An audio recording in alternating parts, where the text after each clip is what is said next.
me just say, as a lesbian and the executive director of the National Center for Lesbian Rights, what lesbians and gay men seek is the same kind of access, safety, and security that every other American enjoys. Kate Kendall is the executive director of the National Center for Lesbian Rights. She's going on her 15th year. And Shannon Minter is our legal director, and one of the best minds and legal strategists around LGBT equality and rights.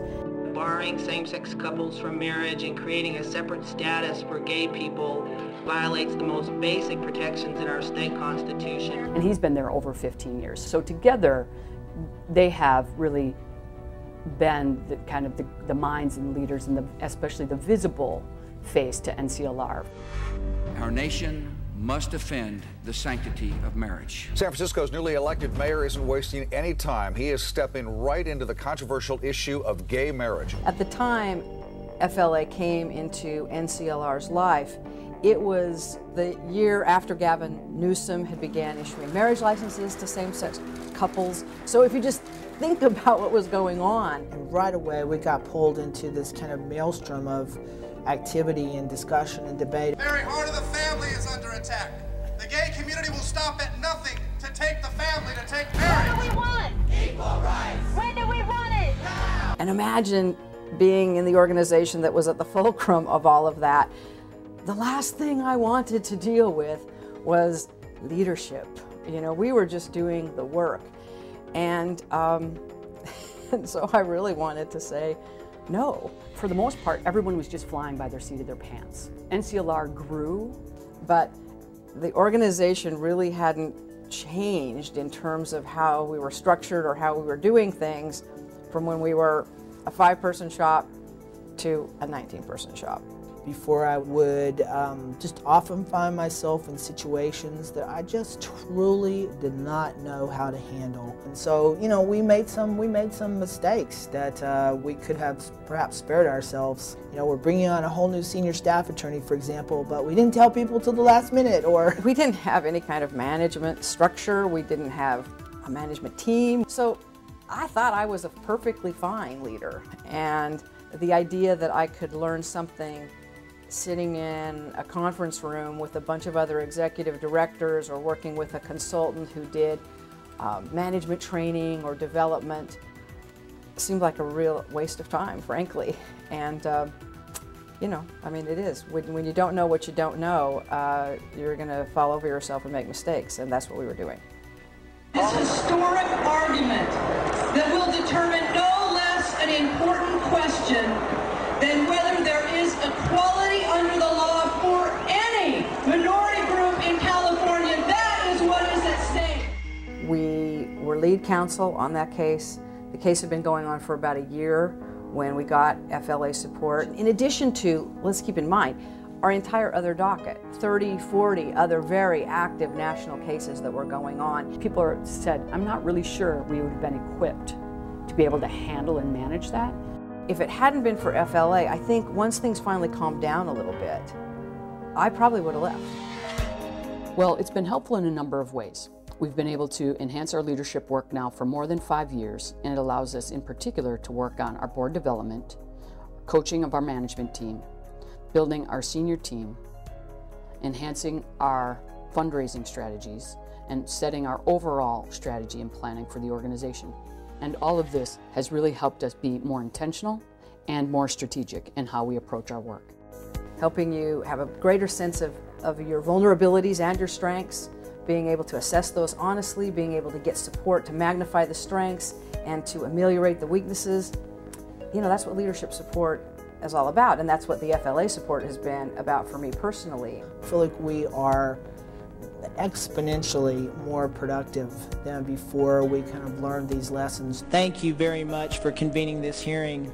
This is the first time that members of the transgender community have had a chance to talk with Congress so directly. Now I spend the vast majority of my time doing the actual work and just the tiniest fraction dealing with the kind of internal problems. There's now a team that shares a whole range of responsibilities with me that I had not utilized before or even recognized the utility of before. So now, when an issue, a difficult issue comes up, I don't even first think, what am I going to do about this?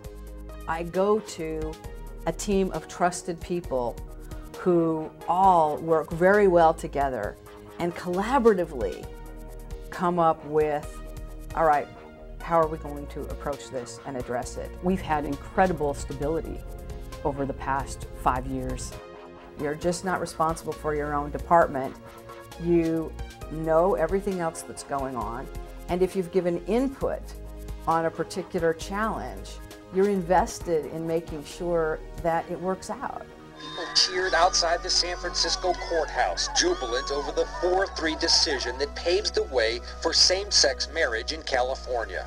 There is not a lesbian, gay, bisexual, or transgender person in this country that is not better off because we won.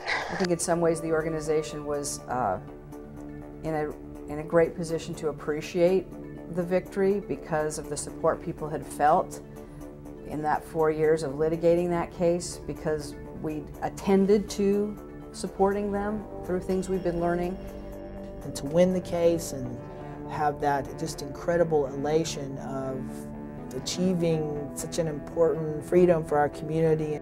And then, of course, to have to live through Prop 8 going on the ballot just a few months later, and having the voters take that right away from all of us in California was so devastating and so stressful and tense for our whole community. So instead of celebrating the movement victory here in California, all of a sudden everyone is put on the defensive about how to defend this. And then when we lost at the ballot box 6 months later, I mean, that was so bruising for me personally, for everyone here. And it is impossible to reconcile the court's ruling from a year ago with its upholding of Prop 8 today. I was in some ways even more proud of Kate and the organization for the way we kind of conducted ourselves after the loss. There was so much blaming and acrimony and bitterness in the community, but I really felt like we did everything we could to try to rise above that and pull people back together. And Kate was wonderful about standing up and taking responsibility and encouraging people to, hey, we can't just linger here pointing fingers. We've got to get back in the saddle and move forward again. We might have been, myself, so caught up in my own experience of how traumatic that was that we really wouldn't have been paying attention to the damage it had done and how difficult it was for our entire staff. It mattered that people felt like there was a real ethical core that cared about them as people. We shared both the high of winning and the low of seeing that taken away together. And in many ways it made, it bound us more tightly together. And I now see a big part of what we are even doing, what our purpose is at NCLR, is nurturing a whole generation of leaders who are going to have the wisdom to deal with the issues that will be presented to the movement. I've seen folks just really blossom in their own leadership abilities, just emerge in a way that is almost awe-inspiring.